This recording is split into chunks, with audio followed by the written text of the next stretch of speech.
नमस्कार, आप देख रहे हैं पंजाब केसरी राजस्थान और आपके साथ हूं मैं सौरभ दुबे। राजस्थान विधानसभा का मानसून सत्र शुरू होते ही हंगामे के भेंट चढ़ गया। सत्र की शुरुआत में महज 13 मिनट के अंदर अंदर सदन में जबरदस्त हो हल्ला देखने को मिला, जहां एक और विपक्ष तलखियां और टी शर्ट्स पर तीखे नारे लिखकर लाया, वहीं पोस्टर लहराते नारेबाजी करते भी नजर आया और आसन की हिदायतों की अनदेखी भी जमकर की गई। वहीं दूसरी ओर सरकार कहती है कि ये सब सदन की गरिमा के बिल्कुल खिलाफ है। ऐसे में सवाल यह है कि क्या विधानसभा के भीतर इस तरह का हंगामा जायज़ है और आखिर क्यों विपक्ष को सरकार के विरोध में इस तरह स्वर उठाने को मजबूर होना पड़ा। विस्तार से बात करने के लिए आज हमारे साथ मौजूद हैं भाजपा प्रवक्ता सुमित श्रीमाल जी और कांग्रेस प्रवक्ता सद्दाम हुसैन जी।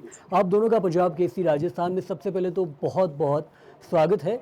सवाल की शुरुआत सद्दाम हुसैन साहब से करते हैं। सर जी, हंगामा करना आज पहले ही दिन में क्या ज़रूरी था?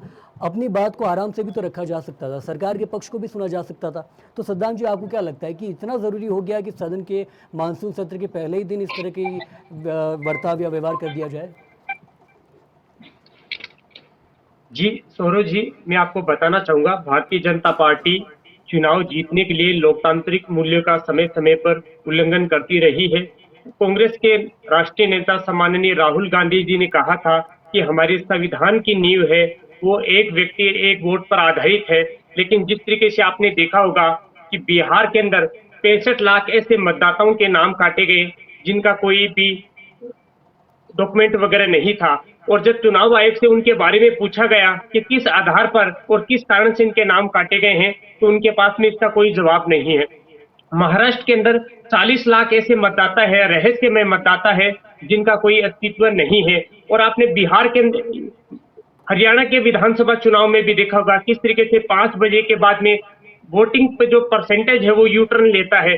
तो कर्नाटक के महादेवपुरा के अंदर जो वहां पर 6.5 लाख वोटर थे, वहां पर 1 लाख से अधिक है वो फर्जी मतदाता पाए गए हैं। तो निश्चित तौर पर भारतीय जनता पार्टी चाहे लोकसभा चुनाव हो चाहे विधानसभा चुनाव हो, जीतने के लिए जनता के जो अधिकार है उसका हनन करते हुए और लोकतांत्रिक मूल्यों का हनन करते हुए और चुनाव आयोग से सांठगांठ करते हुए और ये सत्ता प्राप्त करने का प्रयास कर रही है। इसके सद्दाम जी, विरोध दो में सवाल है। विधानसभा के अंदर आज कांग्रेस नेताओं की ओर से लोकतांत्रिक तरीके से अपना विरोध प्रदर्शन किया गया था, लेकिन सरकार उनकी आवाज को सुनने को तैयार नहीं है। लेकिन कांग्रेस के जो नेता है, विधायक है, वो भी जनता के द्वारा चुने हुए जनप्रतिनिधि हैं, उनको ये पूरा तो अधिकार है सद्दाम कि जी, वो ये जनहित कैसा की मांगों लोग को सद्दाम विधानसभा जी, के पटल पर रख सकते हैं, सरकार को अवगत करवा सकते हैं, लेकिन सरकार सुनने को तैयार नहीं है। दूसरी बात मैं आपको बताना चाहूंगा, भारतीय जनता पार्टी नहीं के जो माफ सत्ता कीजिएगा पक्ष सद्दाम के जी, मेरा विधायक एक है, छोटा सा उनके सवाल ये द्वारा है भी कि ये विधानसभा में किस हंगामा तरीके का किया गया था लोकतांत्रिक और विरोध था जो स्पीकर महोदय के संवैधानिक द्वारा उनको प्रक्रिया भी। की गरिमा को ना संभाल सका? मेरा छोटा सा सवाल आपसे ये है कि किस तरीके का संवैधानिक विरोध है जिसमें लोकतांत्रिक प्रक्रिया की अवहेलना हो गई? तो ये तो किसी तरीके का संवैधानिक नहीं हुआ। मानसून सत्र का पहला दिन था, चर्चा होती ज्यादा अच्छा होता। आपको नहीं लगता है सर? भारतीय जनता पार्टी है वो सुनने के लिए तैयार नहीं है। जिस तरीके से आपने देखा होगा, कांग्रेस पार्टी के विधायक हमेशा सदन की गरिमा और मर्यादा बनाए रखने का प्रयास करते हैं और लोकतांत्रिक रूप से अपनी बात है वो सदन के पटल पर रखते हैं। लेकिन आज सत्ता पक्ष के विधायक के द्वारा भी जिस तरीके से कांग्रेस के सम्मानित राष्ट्रीय नेता राहुल गांधी जी के पर जो अमर्यादित टिप्पणी की गई, उस संबंध में भी स्पीकर महोदय के द्वारा भारतीय जनता पार्टी के विधायक को टोका गया। तो निश्चित तौर पर भारतीय जनता पार्टी के जो विधायक है वो भी नहीं चाहते हैं कि ये सदन है ये सुचारू रूप से चले। कांग्रेस पार्टी के जो विधायक है उनका ये उत्तरदायित्व है कि वो जनहित की मांगों को लेकर सदन के पटल पर रखेंगे, सरकार का इस ओर ध्यान आकर्षित करेंगे और सरकार को उनकी बात सुननी पड़ेगी और उनका समाधान करके जनता को राहत प्रदान करनी पड़ेगी। लेकिन ठीक है सरकार सद्दाम जी, अभी सुनने को आपकी तरफ तैयार से नहीं वोट है। चोर बोला गया, उनकी तरफ से गालीबाज बोल दिया गया, ये तो टिट फॉर टैट का हिसाब हुआ। लेकिन फिर भी सुमित श्रीमाल जी भी है, वो भाजपा प्रवक्ता है, उनकी भी राय समझ लेते हैं।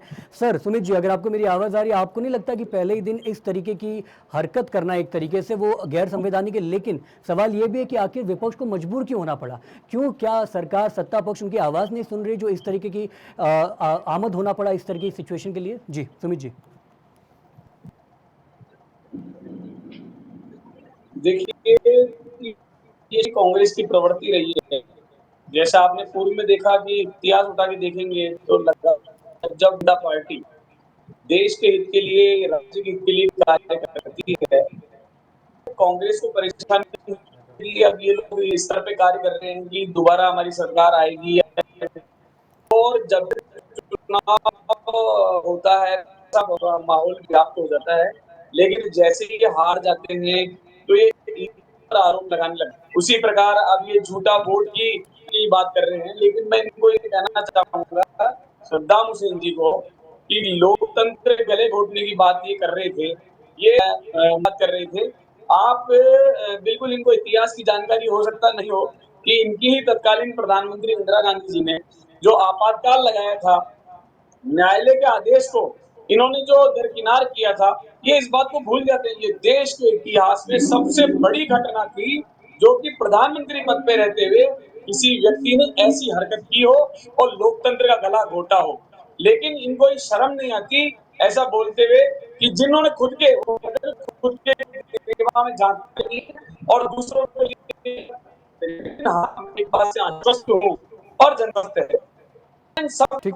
बातों को जानती है कि कांग्रेस किस तरीके से बदलाने का प्रयास करती है, झूठ बोलती है और सारी बात जो कि अनर्गल है वो करने का प्रयास करती है, लेकिन निश्चित ही लेकिन जनता को सुमित जी, जानती है भले और ही आप कह लगातार रहे हो चाहे कि उसकी बात कांग्रेस की हो तरफ से या चाहे वो विपक्षी खेमे द्वारा लगातार झूठ परिणाम दे बोला रही गया है। है, लेकिन एक छोटा सा, माफ आपकी कीजिएगा मैं आवाज आपको थोड़ी कम रोक आ रहा रही हूं, है लेकिन एक सौरभ छोटा जी। सा सवाल मेरा ये है कि अगर देखा जाए तो मांगे वैलिड थी। उनका कहना था कि शोकाभिव्यक्ति में भी झालावाड़ स्कूल हादसे का जिक्र नहीं किया गया। वोट चोरी का आरोप लगातार लगाया जा रहा है, ये तो केंद्र का मुद्दा है। तो ये जिस मांगों को लेकर लगातार आवाज उठाई जा रही है विपक्ष द्वारा, वो कहीं ना कहीं आपको नहीं लगता कि वैलिड पॉइंट है, ये उठना जरूरी था, लाजमी था लोकतंत्र के लिए, संविधान के लिए? जी। देखिए सौरभ जी, बिल्कुल लोकतांत्रिक, बिल्कुल अगर कोई बात है वास्तव में अगर वो लीगल है, तो माननीय प्रधानमंत्री नरेंद्र मोदी जी जो तीसरी बार देश की जनता ने उनको चुना है, भारतीय जनता पार्टी की सत्ता को चुना है, तो निश्चित ही। और दूसरी बात मैं कहना, चुनाव आयोग को उन्होंने स्पष्ट कर दिया कि भाई लिखित में आप दीजिए। कई चीजें उन्होंने स्पष्ट करी, लेकिन ये वो चीज नहीं करते, सिर्फ जनता को बरगलाने का प्रयास कर रहे हैं। यहाँ तक कि तो ये इस हद तक दे दे कि उनके अधिकारी, मुख्य अधिकारी को भी ये गाली बकते हैं और उसके बाद ये भी बोलते हैं कि अगर हमारा समय आएगा तो आपको हम मतलब तरह तरह की उनके लिए गलत बातें कर रहे हैं। तो ये तमाम गला घोटने वाली बात, तो आज इनके पास अधिकार नहीं है तो ये इस प्रकार की बात कर रहे हैं। अगर अधिकार होगा तो ये जनता का क्या भला करेंगे। और जो ये कह रहे हैं कि राहुल गांधी जी के लिए अमर्यादित टिप्पणी, अभी आपने देखा होगा कि राहुल गांधी जी ने तो कई बार किस प्रकार से नरेंद्र मोदी जी को अभी एक चुनाव की सभा में उन्होंने तू कह करके संबोधित किया। ऐसे देश के महान प्रधानमंत्री जो तीसरी बार जनता द्वारा चुने जा रहे हैं, ऐसे ऐतिहासिक प्रधानमंत्री जी को, जो कि बहुत ही लोकतंत्र में संवैधानिक पद है, हमारे लिए सम्माननीय होता है, उनको तू प्रकार से शब्दों का प्रयोग करना। और अभी ही एक मुस्लिम युवक द्वारा बिहार में कांग्रेस के मंच से कांग्रेस कार्यकर्ता द्वारा उनकी स्वर्गीय मां को गाली देना, ये कांग्रेस की शुरू से इतिहास रहा है। लेकिन मैं कहना चाहूंगा कि इनको कुछ शर्म आनी चाहिए इस बात के लिए कि जो लोग चले गए उनके बारे में इस तरीके से गलत बात करना। लेकिन मैं निश्चित रूप से इसके लिए फिर दोबारा कहूंगा कि मैं ठीक विश्वस्त है। हूँ और जनता आश्वस्त है कि जनता ठीक है। जानती है कि इस देश का यदि कोई बिल्कुल भला सुमित कर जी, और सकता है तो बिल्कुल निश्चित रूप से लगातार सद्दाम हुसैन जी, भारत। कांग्रेस के प्रवक्ता है, आपके सारे कथन, तर्क और बयानों को लगातार सुन रहे थे। तो मेरा सद्दाम जी आपसे तो पहले प्रतिक्रिया ही मांगूंगा, और दूसरा मैं ये पूछना चाहता हूं कि आपको सरकार पे भरोसा नहीं है, चुनाव आयोग पे भरोसा नहीं है, तो आखिर क्या वो चीज़ है, क्या वो दृष्टि है, क्या वो पृष्ठभूमि है जिसके आधार पर आप विश्वास करेंगे कि नहीं सब कुछ सही है? लगातार आवाज़ बुलंद करना लेकिन गैर संवैधानिक मुद्दों पर या गैर संवैधानिक तरीके से, क्या ये आपको सही लगता है? तो सद्दाम जी, पहले तो मैं आपकी प्रतिक्रिया चाहूंगा, फिर मेरे सवाल का जवाब चाहूंगा। जी सद्दाम जी। जी सौरभ जी, मैं बताना चाहूंगा जिस तरीके से हमारे मित्र सुमित जी बता रहे थे राहुल गांधी जी के बारे में और इंदिरा गांधी जी का उल्लेख कर रहे थे, आपातकाल का जिक्र कर रहे थे। आपको ये भी ज्ञात होना चाहिए कि इंदिरा गांधी जी ने पाकिस्तान के दो टुकड़े किए थे और पाकिस्तान के 95,000 सैनिकों को आत्मसमर्पण करवाया था, परमाणु परीक्षण करवाया था, देश को शक्तिशाली बनाया था। और आप उनके जो आपको भूल सुपुत्र गए है राजीव गांधी जी, सद्दाम हुसैन उन्होंने की आपातकाल को भूल गए क्या?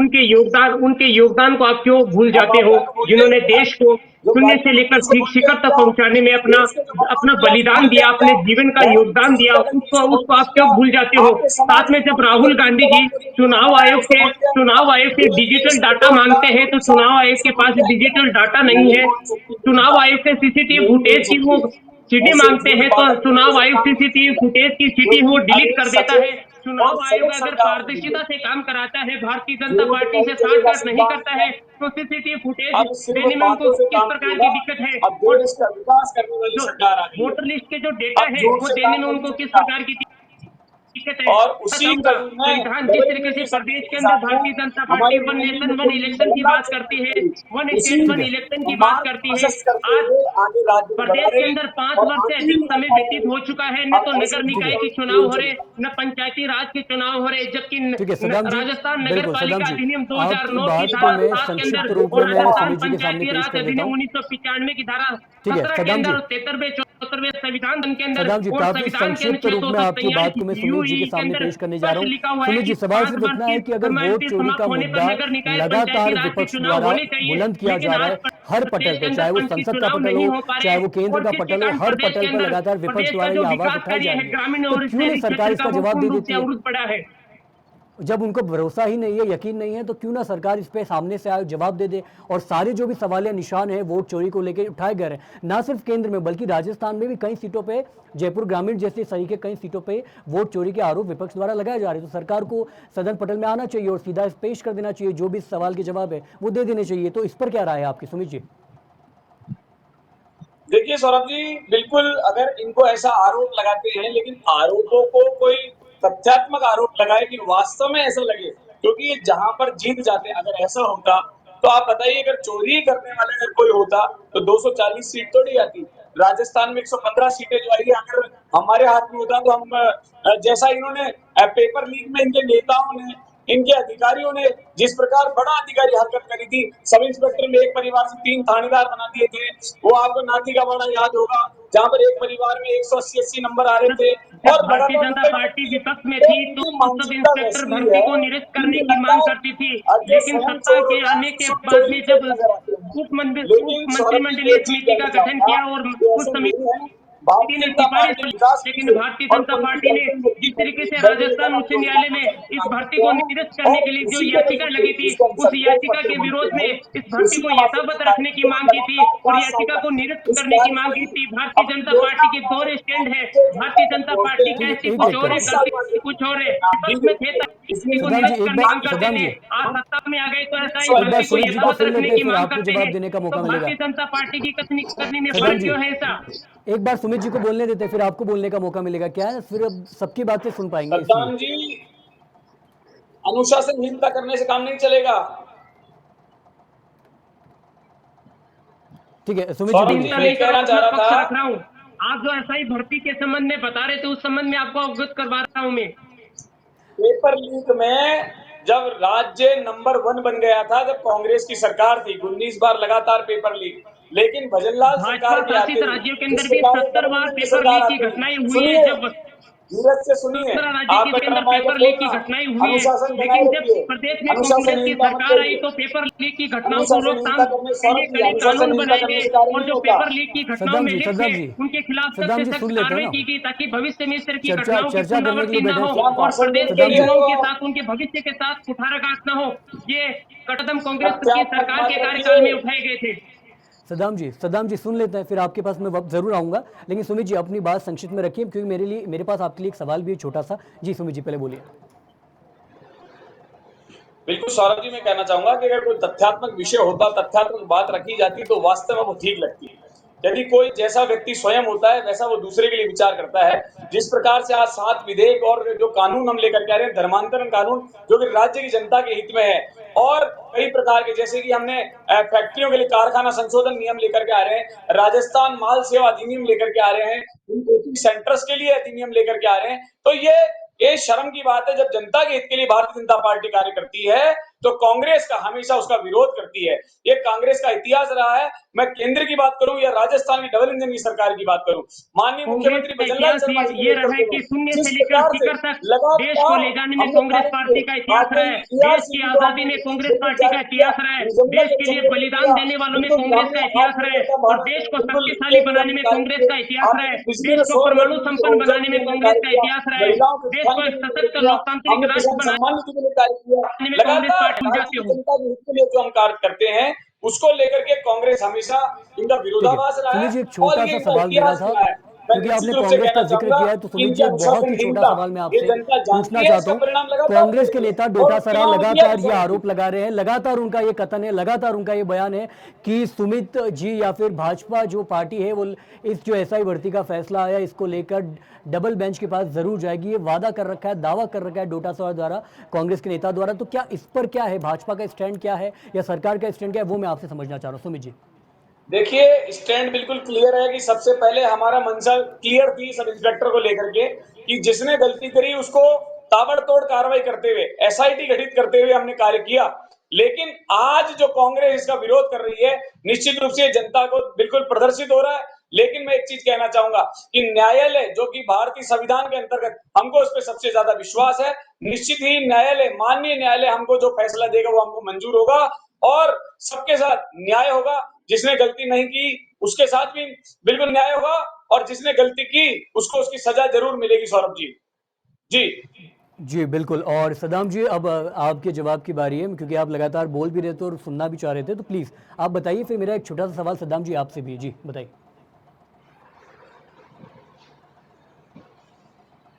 सदाम जी, आपको जी मेरी आवाज़ आ रही है? सौरभ जी, अभी मित्र सुमित जी बता रहे थे एसआई भर्ती के संबंध में भारतीय जनता पार्टी का स्टैंड। जब भारतीय जनता पार्टी प्रदेश में विपक्ष में थी तो इस भर्ती को करने के ऐसे लिए काम नहीं लोकतांत्रिक होता। तरीके से विरोध प्रदर्शन कर रही थी।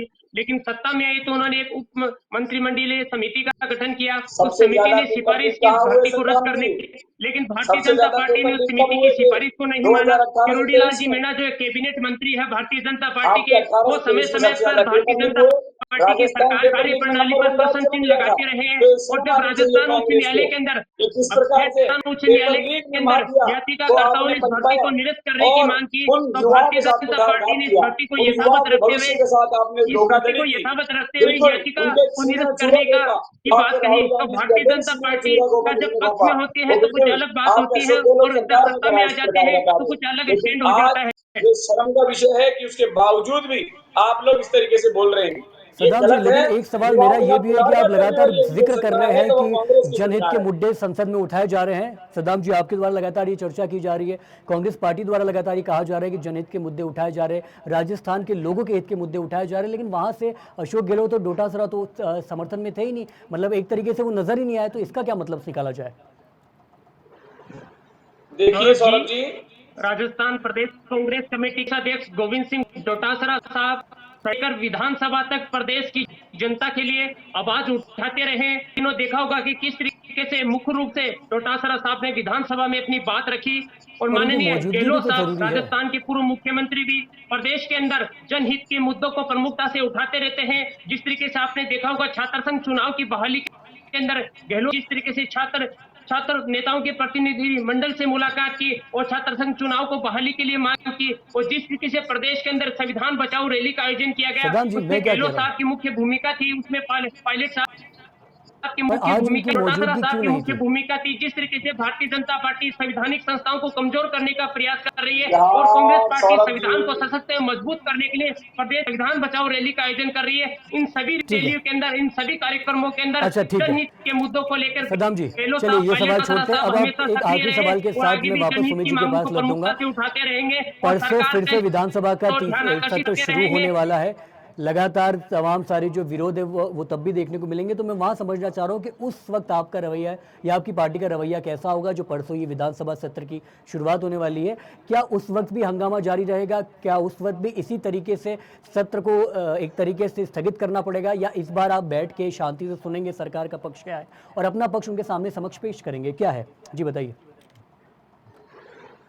सदाम जी। जिस विधानसभा का सत्र चले और इसकी गरिमा बनी रहे, कांग्रेस पार्टी के विधायक हमेशा ये प्रयास करते हैं, लेकिन प्रदेश के अंदर जो जनहित के मुद्दे हैं उनको कांग्रेस के विधायक पटल पर रखेंगे, सरकार का उस ओर ध्यान आकर्षित करेंगे, और सरकार का ये उत्तरदायित्व बनता है कि सरकार उनकी बातों को सुने और उन समस्याओं का निस्तारण करके प्रदेश की जनता को राहत प्रदान करे। लेकिन सरकार अगर अपनी जिम्मेदारी से बचने का प्रयास करती है तो कांग्रेस विधायकों के पास में यह अधिकार है कि वो लोकतांत्रिक तरीके से प्रदर्शन करे, विरोध करे और सरकार का इस ओर ध्यान आकर्षित प्रदर्शित करें और सरकार को जनहित में कार्य करने के लिए विवश करें। अगर जनहित के मुद्दों को लेकर लोकतांत्रिक तरीके से विरोध प्रदर्शन करना पड़ेगा तो कांग्रेस के विधायक करेंगे और प्रदेश की जनता के मुद्दों को प्रमुखता से उठाएंगे, सड़क पे भी उठाएंगे और सदन के पटल पे भी उठाएंगे। ठीक है सुमित जी, आपने सुना सद्दाम जी ने क्या कुछ कहा। मैं बस इतना पूछना चाहता हूं कि परसों विधानसभा की कार्रवाई एक बार फिर शुरू हो जाएगी, प्रश्नकाल, शून्यकाल, इसके अलावा विधायक पर्ची के जरिए भी सवाल उठा सकते हैं। भाजपा द्वारा क्या कुछ तैयारी की जा रही है और सरकार द्वारा क्या कुछ तैयारी की जा रही है, क्योंकि ये हंगामे के आसार तो स्वाभाविक सी बात है, जब विधायक बैठक का बहिष्कार किया गया था तभी से अंदाजा था कि ये इस तरीके का नज़र हमको विधानसभा में देखने को मिल सकता है। तो क्या कुछ तैयारी आपकी सरकार द्वारा, आपकी पार्टी द्वारा की जा रही है, बस इतना संक्षिप्त में समझूंगा, फिर इस चर्चा को समाप्त करेंगे। जी सुमित जी। देखिए, बिल्कुल विधानसभा अध्यक्ष देवनानी जी द्वारा बिल्कुल मीटिंग की गई थी, लेकिन इन लोगों का स्टैंड मैंने बताया ना कि जब व्यक्ति वाले कुछ अच्छा कार्य करते हैं, जिस प्रकार से जो विधेयक लेकर के आए हम, और जनता के हित के लिए थे, चाहे वो कोचिंग की बात हो, चाहे मालखाने सेवा कर अधिनियम हो, चाहे वो जिस प्रकार से हम धर्मांतरण की बात कर रहे हैं, उस कारखाना संशोधन नियम की बात हो, ये सारे संशोधन जो राज्य के हित की, जनता के हित के लिए थे, तो इनको इस रूप से ये करने के अलावा इनके पास कोई चारा नहीं बचता। जिस प्रकार से 16वीं विधानसभा में चौथा सत्र जो हुआ, मैं कह रहा हूँ 1304 प्रश्न जो आए, उसमें से लगभग 913 प्रश्न तो ऑनलाइन थे। आप देखिए, ये डिजिटल इंडिया को जो प्रदर्शित करता है कि आज किस प्रकार से परिवर्तन हुआ है। लेकिन आज ये जो नीति की बात करते हैं, अगर ये नीति कार्य करते तो निश्चित रूप से 2013 में ये हारते नहीं। और जो लगातार, जैसे अशोक गहलोत जी कह रहे थे कि मैं जनता को देता देता थक जाऊंगा, लेकिन जनता मतलब लगातार मांगती रहेगी, लेकिन मैं थकूंगा नहीं देने वाले को। लेकिन वो बिल्कुल उसका बिल्कुल विपरीत हुआ, क्योंकि पिछले 5 साल कांग्रेस सिर्फ अपनी सीट बचाने में लगी रही। इनके 4 गुट हैं निश्चित रूप से, जैसे कि पहले 2 थे लेकिन आज 4 हो गए। सचिन पायलट गुट, आपका अशोक गहलोत गुट, गोविंद सिंह डोटासरा ग्रुप गुट और टीकाराम जूली गुट। तो ये सारी चीजें इनको अब अच्छी नहीं लगती। मैंने बताया कि राज्य नहीं, संपूर्ण देश की जनता लगातार जानती कि मोदी सरकार में और यहाँ राज्य में डबल इंजन की भजनलाल जी के नेतृत्व में जिस प्रकार राजस्थान नित नई ऊंचाइयों को छू रहा है, लगातार हम विधेयक और जनता के हित के लिए कार्य कर रहे हैं, तो वो कांग्रेस को पक्ष नहीं रही, लेकिन जनता जानती है और उसका परिणाम उनको उपचुनाव में दिया। और निश्चित रूप से आने वाले समय पंचायती राज, नगर निकाय में भी हमको परिणाम मिलेंगे। और निश्चित ही डबल इंजन की सरकार में भजनलाल जी के नेतृत्व में राजस्थान नित नई ऊंचाइयों को छुएगा। और जो स्वयं जगाने की हम बात करते हैं, आत्मनिर्भर बनने की बात बहुत करते बहुत हैं, शुक्रिया सुमित डिजिटल जी, इंडिया बहुत की बात बहुत करते हैं, शुक्रिया निश्चित रूप से सद्दाम उसको जी, आप लेकर के दोनों आगे का पंजाब बढ़ेंगे। केसरी राजस्थान से जुड़ के तमाम मुद्दों पर तफसील से बात करने के लिए। मैं खुद स्वयं ये समझता हूँ कि इन सवाल को पूछा जाना ज़रूरी था, क्योंकि ये अभी का जो आलम है, अभी का जो माहौल है, राजनीतिक सियासी जो सर्वभूमि है, वो एक तरीके से ये लगातार एक प्रश्न चिन्ह खड़ा कर रही है कि जो कार्रवाई संसद की होनी चाहिए थी, जो एक तरीके से गैर संवैधानिक जो चीज़ें हैं वो समाप्त होनी चाहिए थी, इसको लेकर तमाम सारे जो दर्शक है वो लगातार हमसे सवाल पूछ रहे हैं। तो उन्हीं सवाल को एक जरिए में पेश करके आप सबके सामने पिरोया गया है। बाकी पंजाब केसरी राजस्थान न सिर्फ इस मुद्दे को बल्कि प्रदेश भर के तमाम छोटे बड़े मुद्दों को आप तक यूं ही पहुंचा रहा है। आपको करना यह है कि बस पंजाब केसरी राजस्थान देखते रहना है, अपनी हर राय को कमेंट के जरिए हम तो बताना है, वीडियो को लाइक करना है, शेयर करना है और ज़्यादा से ज़्यादा सब्सक्राइब करने की पूरा प्रयास करना है। बाकी पंजाब केसरी राजस्थान न सिर्फ स्टूडियो के जरिए बल्कि ज़मीनी रिपोर्ट्स ग्राउंड के जरिए भी आप तक असली खबरें, सच्ची खबरें पहुंचाने का पूरा प्रयास कर रहा है। देखते रहिए पंजाब केसरी राजस्थान। एक बार फिर से नमस्कार।